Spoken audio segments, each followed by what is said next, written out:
Good morning, everyone. Thank you so much for tuning in to another episode of The Next Level Live.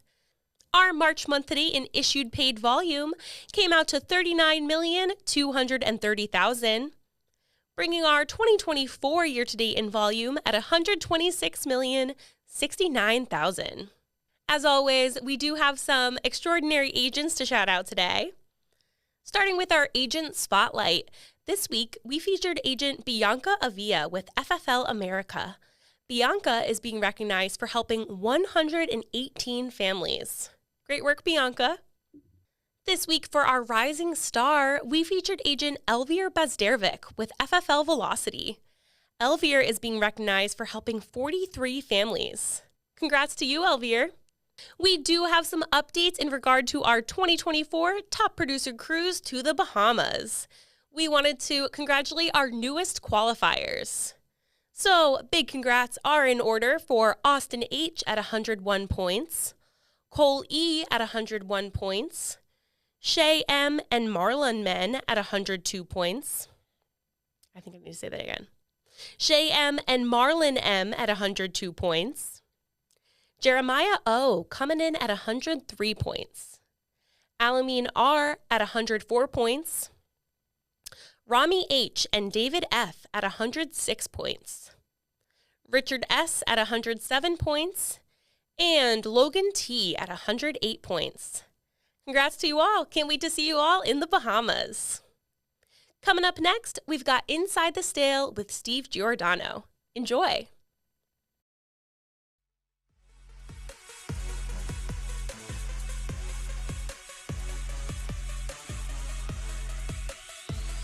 All right, welcome to the Next Level Live. Got my man Steve Giordano with us today. What's up, Steve? I'm doing well, brother. How are you? I'm doing great, man. Appreciate you coming up.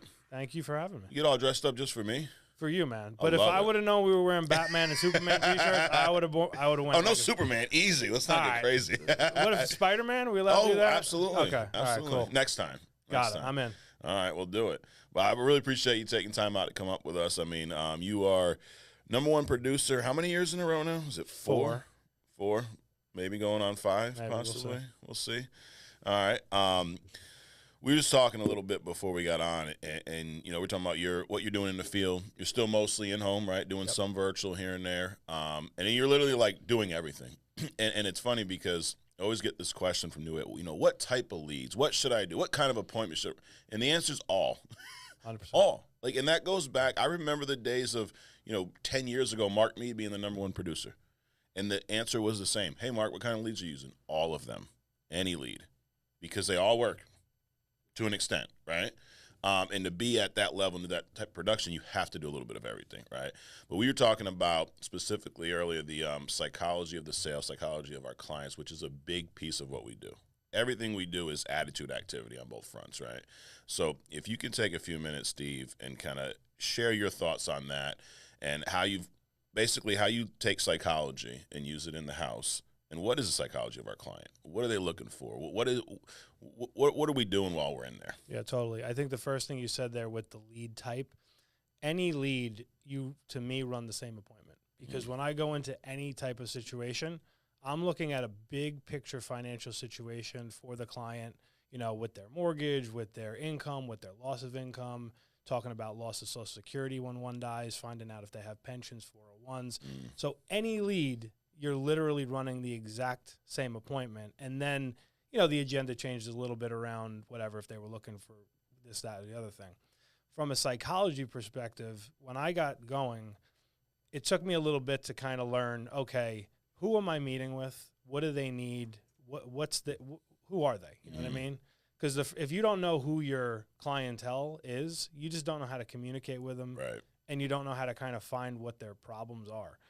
So I kind of dive deep into that, and as I'm coming across, I'm like, okay, so we have middle American clients who they're not all in the greatest financial situation, some a little bit better than others, but the reality is if any type of loss will occur in any one of these clients that we have, their life, the way they're living it is going to change pretty dramatically. Correct. Right? So now the psychology became the emotion of that has to be pulled out, and they have to understand what the future is going to look like. And the reality is, like, you're there and they kind of do, Right. But a lot of them, what they do is they sneak peek it, but they don't like look at it, and they kind of like walk by it every day and they push it in the closet. Yeah, a little glance at it. Right. Yeah, pretty much. They're like, oh, well, that problem's going to be there, but I'm Right. just going to keep it moving. Mm-hmm. So I'm trying to like bring that to the forefront with people and kind of say to them, look, we can rip a Band-Aid off today, paying something minimal in the long run that's going to help you exponentially down the road. And then you started kind of communicating that to them. And then you're just really looking at that loss and how you're filling the void, you know? And, you know, sometimes the hard thing when you're doing this is you got to get people that are not thinking about it to start thinking about it. Right. And that's tough sometimes. Yeah. Because it's kind of like saying, like, you know, somebody who's not crazy financially responsible, now I got to, like, bring all this to the table. Right. It's like when the dentist tells you to go get a cleaning. Like, hey, could you get a cleaning every 6 months? And you're like, yeah, I'll go every 2 years. Right. And then you have 7 cavities. Like, exactly. if you would have just came every 6 months, you would have been okay. So kind of learning that for me was big. And then it was a matter of, okay, how do I now fit this in someone's budget and make it where I'm not trying to just, like, take hundreds of dollars from this pot that they don't have a lot of to begin with, Right. to move it over to this pot where this pot's going to multiply tenfold, right? Because think about it. You get an insurance policy, you pay a couple $100 a month, and now it protects on illness, gives you cash back, IUL grows your money, what have you. How do we reallocate? So when I'm going through stuff with a client, I'm not always like trying to be like, hey, like, let's add this bigger bill to your already tight budget. Yeah. It's like I had a dude yesterday I'm talking to over the phone. He's paying like $400 to $500 into his 401k, and they're matching him, and he's going over the 6%. And I'm like, dude, and he's like, you know, complaining about spending $100 on a life insurance. I'm like, well, first of all, dude, on your 401, if you have to take money out in a catastrophe, one, you have 50 grand in it. You don't have $450 to cover your mortgage, number one. Number two, even if you take that money out in a catastrophe, you're paying 10% penalty on it. It's going against your earned income. You make 100 grand. Now they're taxing you on 150. I'm like, what makes more sense? You taking a couple $100 from that and letting them match you at 6 and not going over, and putting 200 in the insurance. So now the insurance covers your mortgage, and it was an IUL. So, and now it's going to map out, hey, you're going to have X, Y, and Z more in retirement. And then I'm saying, okay, do you want to get taxed on the money later in life on your 401 and pay tax rates in 20 to 30 years, which God knows they're going to go up? Right. Or do you want to pay today's tax because it's after tax money? So like that scenario was kind of what I tried to do, because the end game was he paid for the life insurance, but he didn't have to go now pull $200 more. Right. He's already...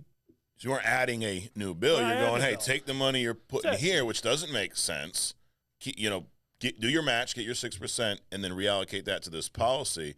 And, I mean, you didn't say this, but I would assume you're doing a full financial inventory, or you wouldn't have this information. Correct. Which is why you need to do a financial inventory. 100%. And that's the difference between if I walked into a mortgage appointment and I'm like, all right, his mortgage $450, I got to cover $450 with a term. Right. And I don't look at anything else. Yeah. Because then it's like, no, dude, I'd love to have it, but I can't spend $200. But no, you got to dig. So that was a big thing to me too in psychology. Like, and it's getting very comfortable asking people about their finances. Like, I don't make it weird at all. Like, when I walk in the door, I need you to just spill it out to me. Yeah. Spill it out to me. I'm not going to judge you at all. I'm here to help you. And now when you give me the information, all right, cool. We got this. Let's move this here. And you start like piecing the puzzle together. Yeah. And then you're trying to, along the way, I think you have to, in talking to our clients, you have to, throughout the process, get them to understand it.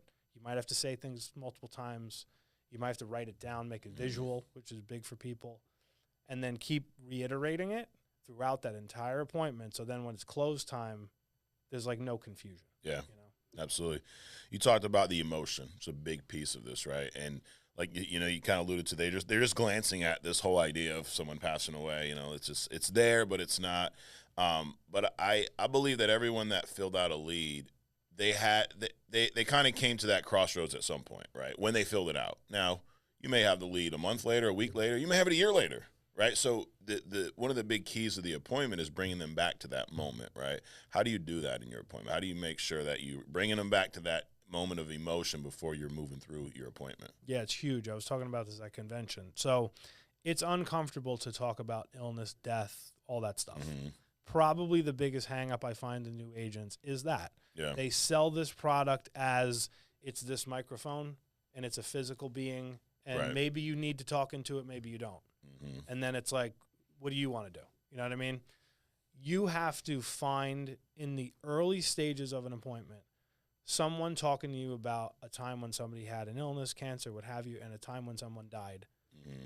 And I get very somber in my tonality. I look them dead in the face, and I start asking questions in like a nice, respectful way, because I don't want to go too much. Mm-hmm. But I need to draw that out of you, because I need you to feel it. Because then when it's time for banking and social and everything else, it's not a big deal. It's like, Right. yeah, like obviously, like you ask a simple question when somebody says somebody died, like, did they have insurance? Did they not? Mm-hmm. They did. What did it pay out? You know, Yeah. they didn't. It didn't pay out anything. What did that look like? And usually what I'll do is I draw it out in the beginning. Mm-hmm. I go through the rest of the appointment with financial inventory and all that other jazz. And then like right at the end when it's like quote time, I might just say something little Yeah. to just bring it back to the forefront. And it's the way you say it. Like you have to be, if I'm upbeat and like in a good positive mood the entire time, when I'm talking that, I'm just taking it down a notch. Right. And it's like, this is serious, this is real, and people feel it. And it's uncomfortable for me. Yeah. But the thing I always say to myself is, it's going to be a hell of a lot more uncomfortable if nothing ever happens. I'll Right. give you a quick story. I had a client about 3 years ago. Got him like a term, $100,000 term. He was like 50-something. He canceled it. I called him, whatever, they canceled it. I'm like, bro, what are you doing? Right? Like I Yeah. probably said it just like that. Right. Too. And he's like, I don't know, this and that. I have this other policy, blah, blah, blah. Long story short, he's like, you know what? I like you. Let's do it, this and that. We got it reinstated. Get a call from his ex-wife a couple days ago. Passed away. Wow. He paid, a couple $100 a month, Mm-hmm. 2 kids. And I'm talking to the ex-wife, and I was telling her the story. And she's like, man, he's really stubborn, but I'm glad that he actually listened to you. Yeah. Like, and you have to It's do huge. that. Yeah. Like, if you don't do that stuff, Right. those 2 kids, who knows what their life turns into? Absolutely. But that's because you made a connection while you were there. I mean, you hear it all the time, right? People don't remember what you say. They remember how you made them feel. So he remembers that appointment, how you made him feel, how you connected with him, how you brought him back to that pain point, how you showed him the value. Because you're not, again, you're not selling a product, you're selling the value. Because life insurance, there's nothing, you're not going to hand him anything, right? You don't hand him life. You may get some paperwork, you may get an email, but it's not a physical object. It's this idea that we're selling. But when you sell the value and when you find the emotion and the reason, like you got to bring him back to that why, but you did that. So then when he called you or when you called him about canceling the policy, it's like just talking to you again kind of brought him back there. Totally. And because you did your job the first time, it's much easier to save on the back end. Because you'll have laydowns. I mean, you've been here long. Yeah, You've had them, totally, right? Totally. But I think the mistake sometimes what we make is even if it's a laydown, you still go through all your steps. 100%. I Because never change the process. Right. Because if not, if it was a laydown, you didn't go find the pain, you didn't talk about the emotion, you didn't do your financial, you just wrote them up, right? $450, here's my mortgage, here's the payment, cool. How different would that call have been when the policy was about to fall off the books? Oh, yeah, huge. There's nothing to it. There's nothing there. Because and they also think they can get it whenever they want. Correct. And I'm big on letting people know, like, you can't just go buy this tomorrow. Right. Like I had a client yesterday called me, hey, they had got diagnosed with something like last week.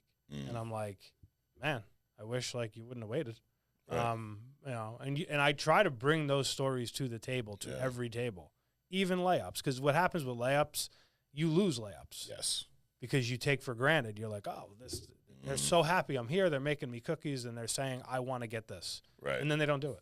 Exactly. And then you're like, what happened? I learned that lesson long ago. Yeah. I'm like, I'm just going to run my process the same way, bring out the same emotion, Yeah. and I'll be better for it in the end. Yeah.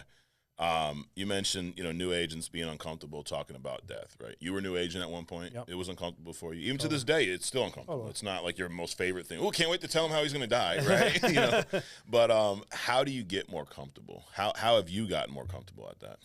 I think by looking at things in the long term for what that's going to look like for someone, right? Like, I think about like my own family, and I'm like, okay, like what are the things what will it look like for me and my family if I'm not there?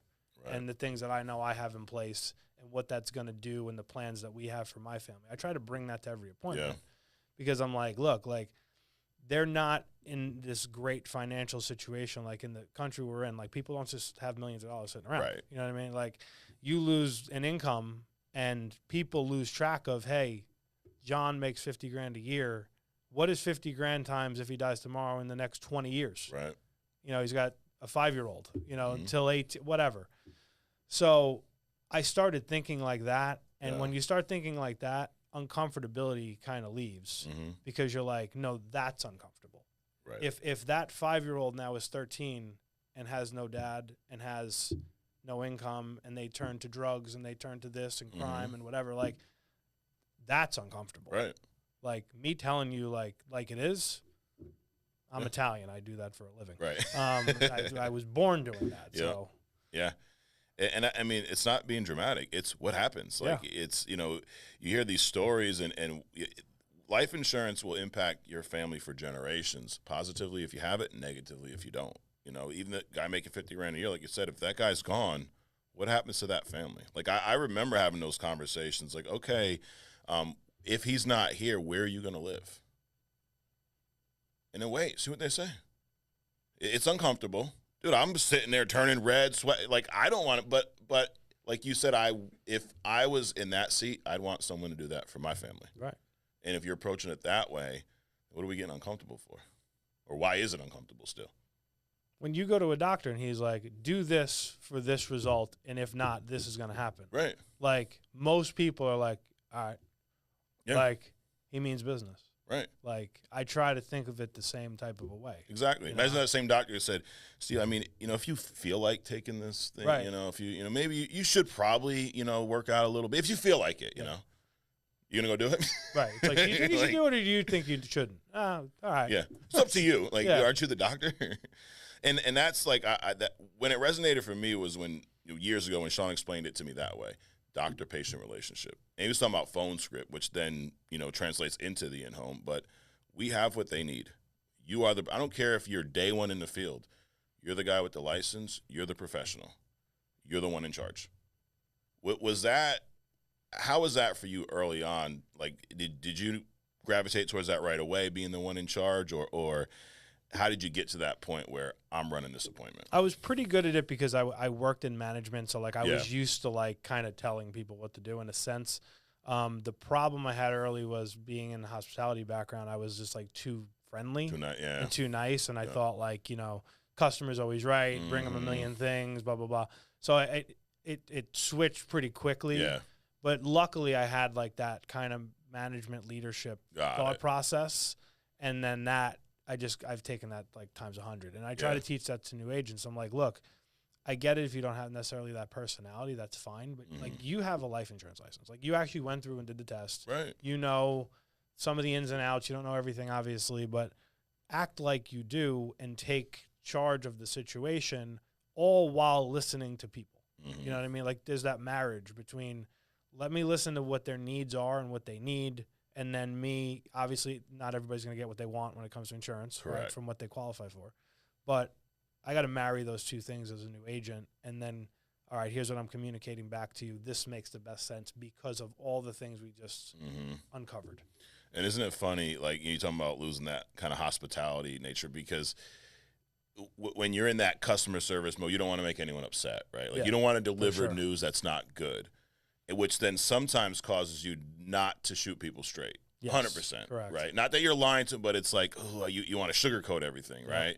But most people, and you've learned this in the home, most people appreciate someone who shoots them straight. Totally. It may be uncomfortable in the moment, but they appreciate it. And after the fact, like, they're your person forever. Absolutely. And they will be the ones calling you with family members referrals because they're like, he's the guy. Like, Yeah. call him, he's going to take care of it. And then your customer service is on the backside. Right. Because my customer service, like, I pride myself, like, when my phone rings, like, I'm going to answer it. Yeah. And after, a year and 2 years and whatever, I'm going to get you the answers you might need or whatever the case may be. That's where the customer service comes. One of the worst calls you can get in this business, and you've probably had this call, where you met with someone, they passed away, wife, spouse, someone calls you thinking there's a policy. Yep. But you either didn't write them, they canceled. Yep. And now you're stuck telling, Tommy's wife that, no, I met with Tommy. He was not down with it. I didn't do whatever it was. Yeah.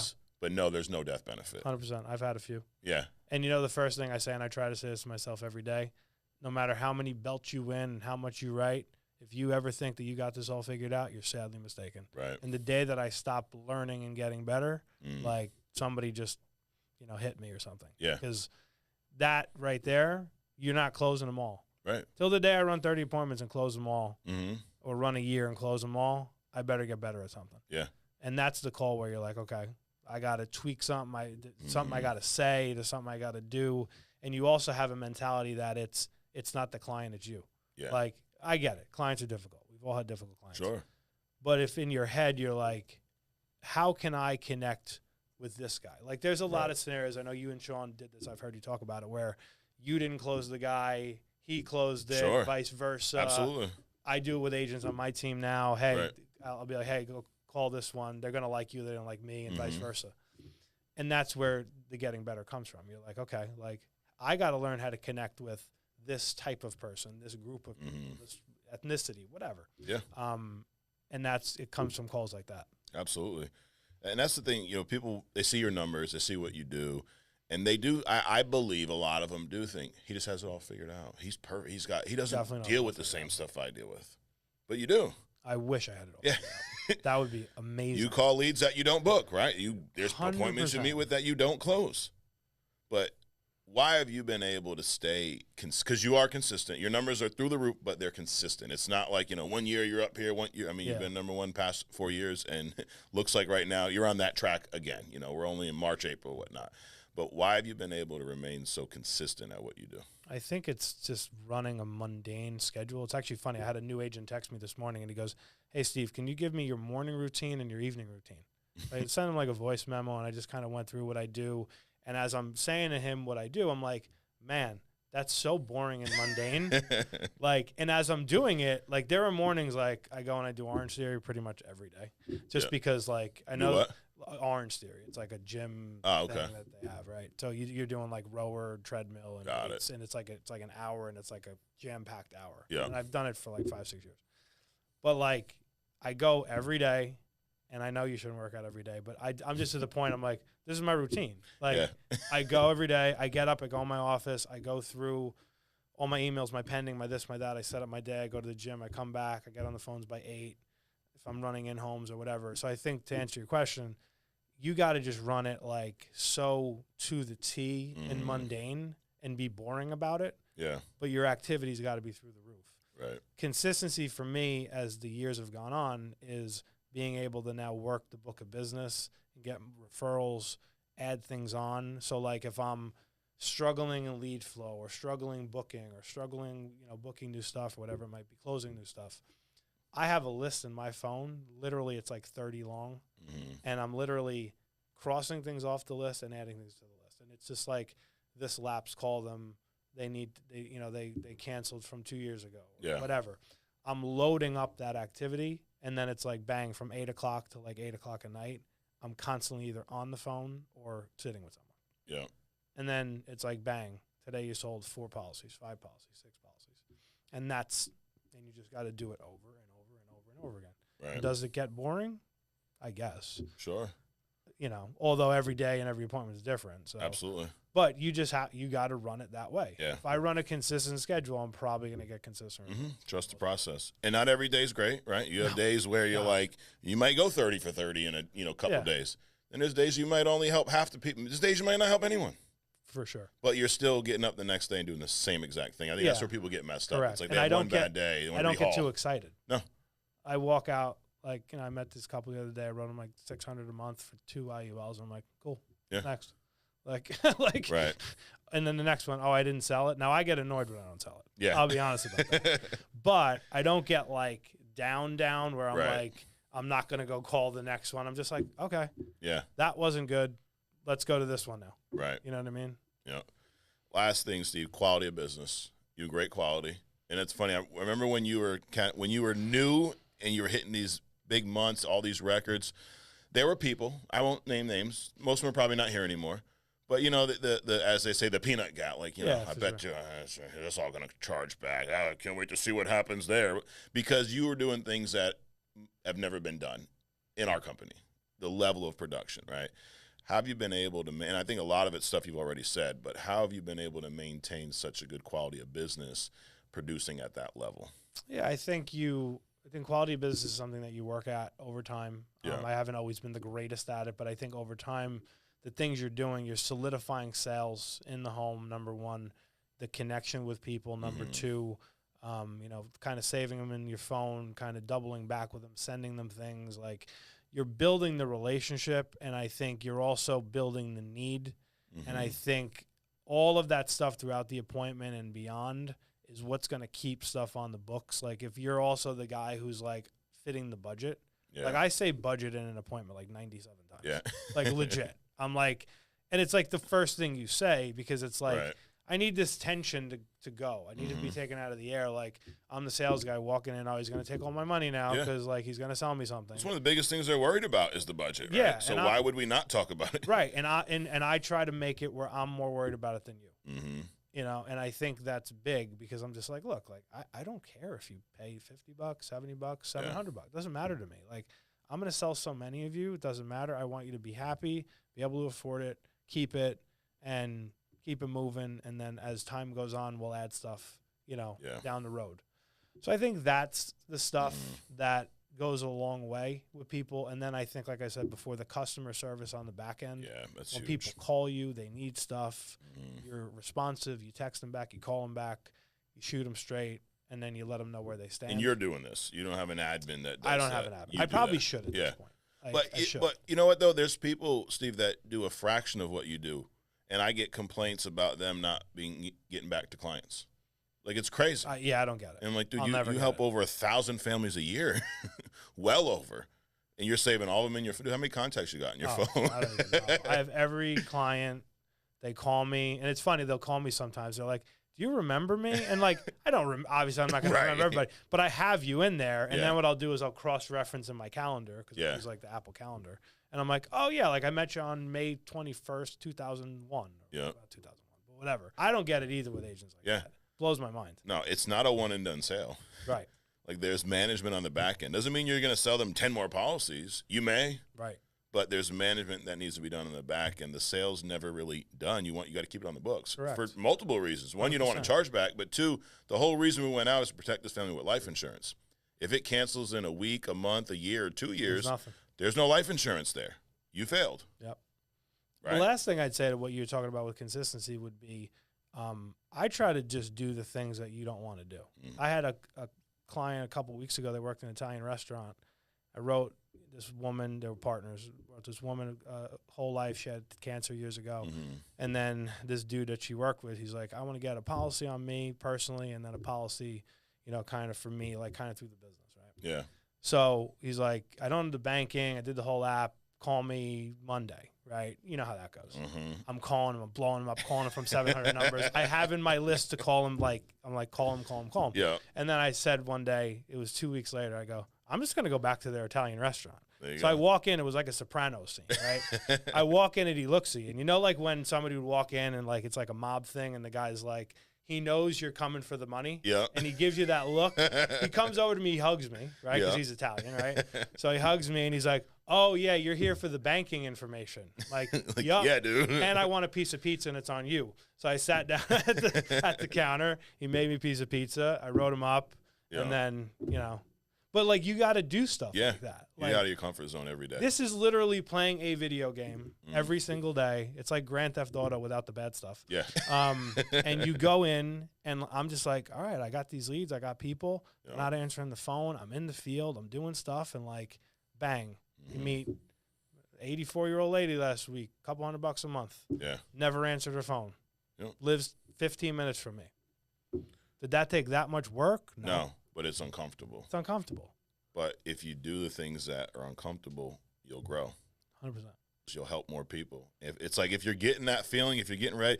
I remember the first time I just pulled it out. We had apps back in the day. You don't get nervous, or paper. Yeah. The first time I just pulled it out and was like, hey, what's your middle initial? Dude, I was like breaking out in hives. I'm sweating. I'm red. Like I'm red as Superman's cape. And I'm like, oh my God, they're going to throw me out of the house. I'm like, what's your middle initial? You know what they did, Steve? They gave me their middle initial. Right. We filled out the application, protected, and it's still on the books to this day, 10 years later. Wow. But I was making it a big deal. And then the next time I did it, it was easier and easier. And then what you do then is you do other things that make you uncomfortable. Like showing up at my man's restaurant, like, yo, where's the money? What's your bank account number? But you're doing it because you care about the client. Because you have plenty of clients. So it's like, you're doing it for the money. Dude, Steve has plenty of clients. He gets producer bonus. I promise he's okay. Yeah, like, it's not right. It's not even about this one that. client. Yeah, like, I always say that to myself, too. I'm like, it isn't about the one client. It's like, it's just what I do. Right. If I do this, I'm going to financially be okay. Absolutely. And they're going to be okay. Yep. No doubt. And all I could think of the whole time was, I'm like, the partner he had cancer. Mm-hmm. He's healthy. Right.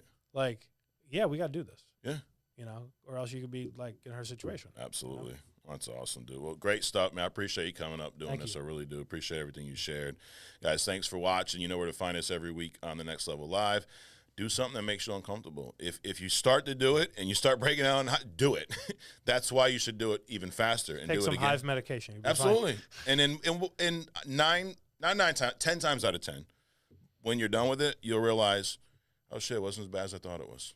No doubt. So appreciate you guys joining us. We'll see you next week. All right, everyone. Thanks again for tuning in to another episode of The Next Level Live. Don't forget to check out True Talk this coming Tuesday with Matt Kakasi. Next week on TNL, we have Linda Limpasso. Don't forget to like, comment, and subscribe to stay up to date on all things FFL. We'll see you all next week.